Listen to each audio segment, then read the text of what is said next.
Radio. Les Français parlent aux Français. Je n'aime pas la blanquette de veau. Je n'aime pas la blanquette de veau. Sud Radio, Berkoff dans tous ses états. Alors, la politique, les grandes manœuvres mondiales, la Chine, les États-Unis, l'Europe, et dans tout cela, un spectre qui répand soit la terreur, soit effectivement la fascination, ce qu'on appelle l'intelligence artificielle, et ce qu'on appelle aussi effectivement le grand défi posé à l'humain. Est-ce qu'il va être rattrapé, voire dépassé? On en parle. André Berkoff reçoit maintenant Laurent Alexandre, chirurgien urologue, cofondateur du site Doctissimo, essayiste et entrepreneur, grand connaisseur des questions concernant l'intelligence artificielle et auteur justement avec Jean-François Copé de l'IA va-t-elle aussi tuer la démocratie aux éditions Jean-Claude Lattès. Sud Radio, Berkoff dans tous ses états. Le face-à-face. Oui, et je rappelle que Laurent Alexandre a aussi fait un livre il y a quelques années, il y a 3 ans, il en a fait plusieurs, mais un livre, moi, que j'avais reçu, qui m'avait beaucoup interpellé, c'était évidemment La guerre des intelligences, et il parlait déjà, et de façon très précise, de l'intelligence artificielle et de l'intelligence humaine. Mais auparavant, Laurent Alexandre, on est quand même aujourd'hui, il paraît, la journée la plus chaude de l'année en France, disent les météorologistes, et surtout de cette formidable presque doxa qu'on entend, là, c'est plus possible, c'est l'apocalypse, on a reculé, comme vous le savez, comme si c'était vraiment Koh-Lanta et 300 000 morts sur les routes, la date du brevet, de passage du brevet, etc., etc. Qu'est-ce qui se passe? Enfin, cette espèce de dire, ça y est, c'est fini, vous avez entendu à la radio, à la télévision, des gens qui disent 3 milliards de personnes vont mourir en 2050 si on ne fait pas attention, et même avant, qu'est-ce qui se passe? L'écologie raisonnable, l'écologie scientifique est morte. Elle a été remplacée par une collapsologie apocalyptique. Et quand on dit qu'il va y avoir moins de 4 milliards de morts dans les années qui viennent, on est un salaud, on est une ordure, on est un climato-négationniste, pour faire référence à la Shoah. Et il n'est plus possible de critiquer les gourous fous. C'est-à-dire que Fred Vargas fait un immense succès de librairie et elle expliquait à France Info, et d'ailleurs on peut via Google retrouver son interview, qu'il est certain qu'à 1,5 degré de réchauffement, il y aura 4 milliards de morts, certains. Et puis si on monte à 2 degrés, il y aura 6 milliards de morts certains sur Terre. On est 7,5 milliards. Donc on à est 5 degrés, la planète disparaît. On est sur un discours qui est totalement délirant.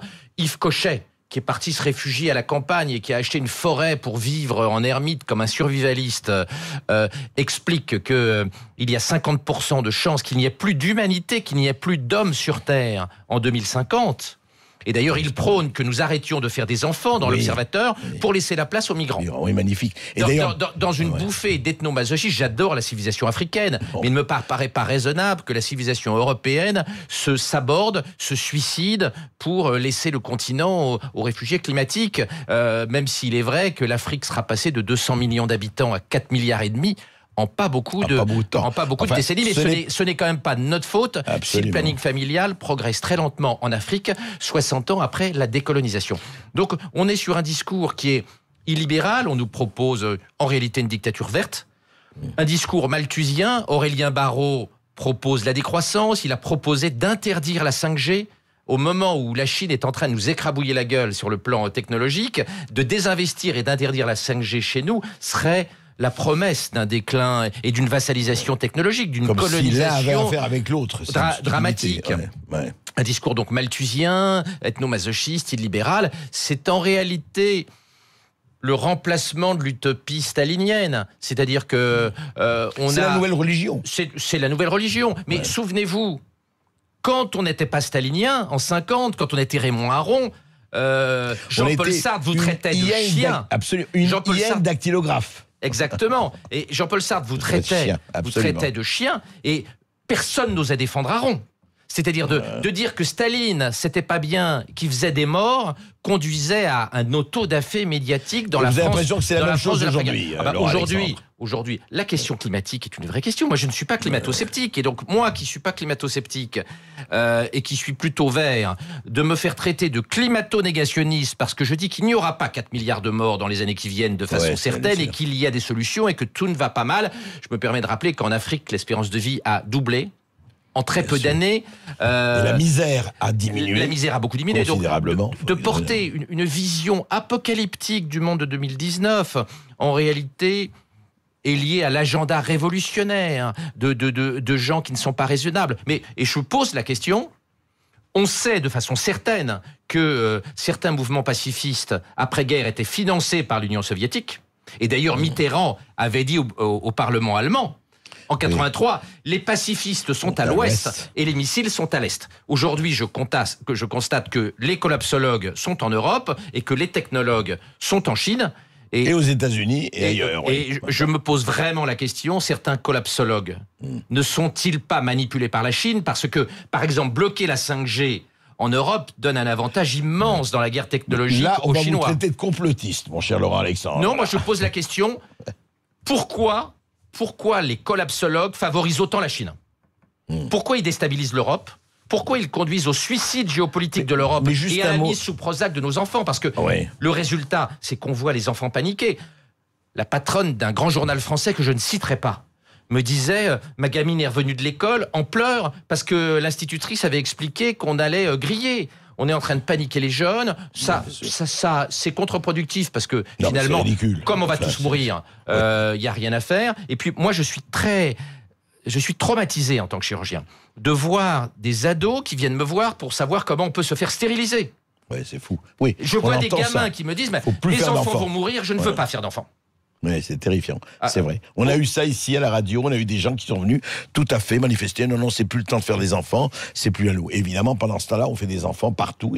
Partout. Et donc là, au moment de l'effondrement démographique hors immigration de l'Europe, l'urgence n'est pas que nos gamins se fassent stériliser, se flinguent ou se mettent sous Prozac. Il est que nos gamins soient offensifs, participent à ce monde qui est vertigineux, mais passionnant, absolument passionnant, et puis qu'ils fassent des gosses et qu'ils ne soient pas désespérés parce qu'on est en train de faire des malades. Même le monde s'inquiétait des écologico-névroses, c'est-à-dire de tous les gens qui font des dépressions graves parce qu'ils ont l'impression qu'ils vont griller. Ce discours est profondément anxiogène, il est irresponsable. Alors justement, et ça va nous permettre de passer et au livre et au sujet central de notre entretien, Laurent Alexandre.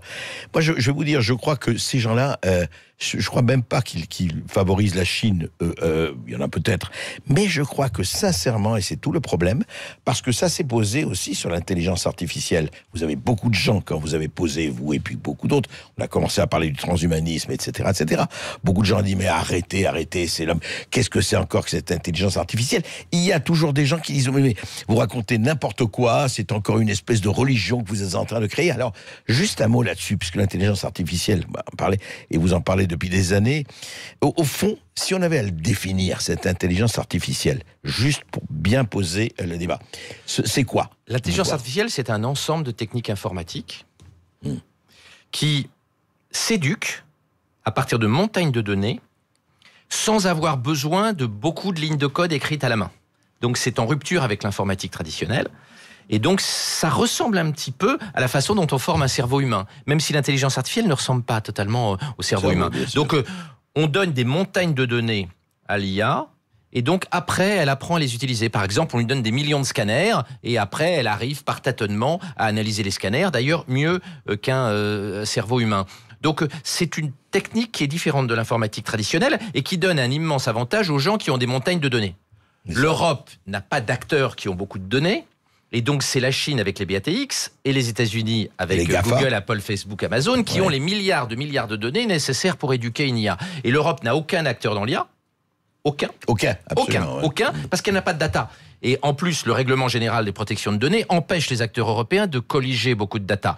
D'ailleurs, on se rendra compte dans quelques années que ce règlement européen de protection des consommateurs a donné un Reich numérique de décennies aux GAFA et aux BATX. On a rendu un service aux géants du numérique californien et chinois au travers du règlement de protection des consommateurs, le RGPD, qui est absolument incroyable. On se mordra les doigts en 2035 en se disant mais comment on a pu être aussi niais, comment on a pu être aussi naïf, comment on a pu être aussi con. Mais Laurent Alexandre, et on va revenir là-dessus, mais avant d'arriver à là, on est au stade, vous avez parlé des données, à ce moment-là, c'est des données secrètes. Et vous avez montré dans vos premiers livres, mais là aussi, qu'aujourd'hui, par exemple, pour certains diagnostics, vous en parliez, mais je voudrais que vous soyez plus précis et des exemples. Vous dites qu'aujourd'hui, l'intelligence artificielle permet d'aller faire des diagnostics beaucoup plus précis et beaucoup plus profonds que certains médecins. Oui. Si vous prenez par exemple la dernière intelligence artificielle de Google médicale, l'AINA, elle repère 99% des micrométastases du cancer du sein quand l'être humain est à 62%. Et il y a de multiples domaines en médecine où l'intelligence artificielle nous dépasse. Ça ne veut pas dire qu'elle est capable de remplacer totalement le médecin. Mais l'IA voit mieux que nous, a plus de mémoire que nous. Notre rétine, elle ne voit que 15 niveaux de gris. Le meilleur radiologue au monde, il voit que 15 gris différents. Alors que l'IA est capable... 50 nuances de gris. C'est pas 50, non. Mais l'IA est capable de voir 1 million de gris différents parce qu'elle ne les voit pas d'un point de vue rétinien, elle le voit d'un point de vue informatique. Donc c'est vrai qu'en radio, le radiologue ne va pas disparaître, mais il ne regardera plus les clichés parce qu'il n'apportera pas de valeur ajoutée à terme face aux clichés. En revanche, ça va lui servir. Ça va lui servir. Mais le grand spécialiste de l'intelligence artificielle, Hinton, a même averti les mandarins et puis les doyens des facs de médecine et les a suppliés d'arrêter de produire des radiologues. Il a dit les radiologues ne vont pas pouvoir lutter, et il faut plus arrêter, il faut pas continuer à en produire. Donc il y a des domaines où l'intelligence artificielle va très vite et nous dépasse, c'est quand il y a beaucoup de données. Alors quand il n'y a pas beaucoup de données, là le cerveau humain est imbattable parce que l'intelligence artificielle pour des décennies et des décennies ne sera pas capable d'être éduquée à partir de petits volumes de données. Il ne faut pas entrer dans les fantasmes et nous allons en parler tout à l'heure. 12h42 sur Sud Radio, on est avec Laurent Alexandre, auteur avec Jean-François Copé de l'intelligence artificielle. L'IA va-t-elle aussi tuer la démocratie aux éditions Jean-Claude Lattès? À tout de suite. Sud Radio, Berkoff dans tous ses états. Le face-à-face. André Berkoff reçoit Laurent Alexandre, chirurgien urologue, cofondateur du site Doctissimo, essayiste et entrepreneur, connaisseur des questions concernant l'intelligence artificielle. Il coécrit justement avec Jean-François Copé. L'intelligence artificielle, l'IA, va-t-elle aussi tuer la démocratie? C'est aux éditions Jean-Claude Lattès. Alors, avant de se poser la question si l'IA va tuer la démocratie, justement, dans ce livre passionnant d'ailleurs, comme le premier, je vous demande de relire les deux, La guerre des intelligences aussi. Des clichés ou des photos, Laurent Alexandre, quand on dit, voilà, vous dites, aujourd'hui, il y a un bébé sur 30 qui est fabriqué, demain, tous peuvent être fabriqués. Je ne dis pas seront fabriqués, alors, tous peuvent être fabriqués. Aujourd'hui, en France, on est à 3% de bébés faits par fécondation in vitro. C'est donc 1 sur 30. Et effectivement, je pense qu'une partie importante des parents vont souhaiter avoir un bébé à la carte progressivement, malgré la polémique qui a suivi les bébés fabriqués en éprouvette en Chine avec les 3 premières manipulations génétiques. Vous pensez que les gens préféreront ça? On voit bien qu'une bonne partie des parents, par exemple, souhaitent savoir si l'enfant a une trisomie, et d'ailleurs, et ça conduit à l'IMG. Mais demain, quand on va pouvoir voir les autres maladies, si le gamin a la mucoviscidose, si le gamin a la myopathie, si le gamin va être aveugle, et donc, je pense qu'il y aura une généralisation du désir des parents, qu'on analyse génétiquement très tôt le bébé, au-delà de la trisomie 21 et des quelques maladies que l'on regarde aujourd'hui. Et donc mon pronostic, c'est qu'on va progressivement avoir une augmentation des bébés fabriqués. Et puis demain, quand l'intelligence artificielle va se développer dans un monde très concurrentiel, je pense que beaucoup de parents, quand les technologies seront matures, ce qui n'est pas aujourd'hui, préféreront que leur enfant fasse Harvard plutôt qu'il soit ouvrier agricole. Et ça va être compliqué, par exemple en Afrique, de dire aux gens, à un paysan pauvre en Tanzanie, on ne t'autorise pas à faire un bébé à la carte pour que ton gamin rentre à Berkeley, il va être paysan pauvre comme toi et tes petits-enfants pareil. Oui, mais on peut pas avoir 6 milliards ou 10 milliards d'étudiants à Harvard. Alors moi, je ne suis pas d'accord. Jadis, il y a 1000 ans, on disait un monde dans lequel tout le monde saurait lire, un monde dans lequel tout le monde saurait compter serait invivable. Donc en réalité, l'idée que tout le monde puisse à peu près savoir lire et écrire, c'est une idée relativement moderne qui vient du 18e. Donc aujourd'hui, de penser qu'il faut qu'il y ait des gens qui soient bac-14 pendant qu'il y en a des autres qui soient normal sup plus Harvard ou X plus Berkeley. Non, mais les débouchés.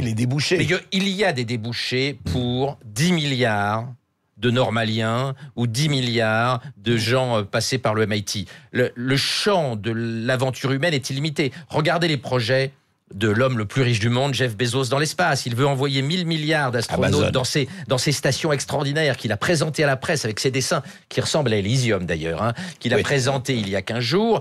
Il y a encore un cancéreux sur 2 qui meurt en France. Il y a encore plein de maladies à traiter. Les débouchés de gens bien formés, de gens intelligents, de gens curieux, de gens passionnés, ils sont illimités. L'aventure humaine n'a pas de limite. On comprend encore assez mal le tout début du Big Bang. Il y a encore des particules qu'on ne connaît pas. Les champs sont infinis d'exploration. Il y a encore plein de gens malades. Il y a encore 100% des rétinopathies de l'enfant qui conduisent à la cécité. Donc on pourra se poser la question d'avoir trop de gens intelligents, trop de chercheurs, trop d'ingénieurs, le jour où on aurait réglé tous les problèmes de l'humanité. Et ça va prendre du temps. Et ça va prendre du temps. Donc aujourd'hui, ne soyons pas malthusiens. Je vous assure que si on produisait 10 milliards de normaliens demain, on aurait des débouchés pour 10 milliards de normaliens, davantage que si on formait 10 milliards de Bac-3 qui vont être laminés face aux intelligences artificielles de 2050. Ou 10 milliards d'énarques. Laurent Alexandre, vous en avez été un. Alors, je suis moins sévère pour l'énarchie que je l'ai été quand j'étais plus jeune. Ah bon ? J'étais effectivement à une époque, je trouvais que l'ENA était restée bureaucratique, mais elle a évolué. Elle a évolué, et finalement, à l'ère de la complexité d'aujourd'hui, des gens capables de butiner des éléments dans plein d'univers, comme les énarques, c'est-à-dire la géopolitique, le droit social, finalement, c'est pas si mal. On peut pas construire la société de l'intelligence artificielle qu'avec des développeurs et des ingénieurs. Il faut aussi des gens qui aient des humanités. Des cultures générales. Culture générale et qui soient capables d'avoir une pensée holistique, systémique, transversale. Donc finalement, je trouve que c'est une connerie de supprimer l'ENA, mais comme on sait, c'est une mesure démagogique pour faire plaisir aux Gilets jaunes. Et l'énarque, en 2050, il va servir autant que le polytechnicien à autre chose, parce qu'il va apporter de la transversalité dans un monde qu'on ne peut pas apprécier en silo. Oui, mais alors justement, on arrive au point central de votre livre, en tout cas sur la démocratie. Le problème, c'est les politiques. Les politiques sont très très souvent des énarques, on sait très très bien, et c'est pas pour revenir à l'ENA. Mais comment faire que pour ce que vous donnez comme démarche, qui est une démarche extrêmement importante et qui va aller effectivement très loin, comment faire? On constate quand même une extraordinaire décollage entre les politiques et la manière dont ils nous donnent, ils restituent la réalité, après tout, c'est aussi leur job, et les perspectives incroyables, que ce soit en matière d'éternité, en matière de longévité, en matière d'implants cérébraux, en matière d'intelligence. On a l'impression d'un décalage, mais pas un décalage, un abîme. Ouais, et puis ce décalage, il va s'aggraver, parce qu'à force de pas payer les hommes politiques, de leur cracher à la gueule, de pénaliser ce qu'ils font et ils risquent la tôle tous les 4 matins, de jamais leur dire merci et de toujours dire que c'est des connards et des salauds, le niveau de la classe politique, il va baisser. Moi, les hommes politiques les plus malins que je connais, ils veulent tous se tailler de la politique. Oui, dans le business aujourd'hui, on gagne beaucoup d'argent.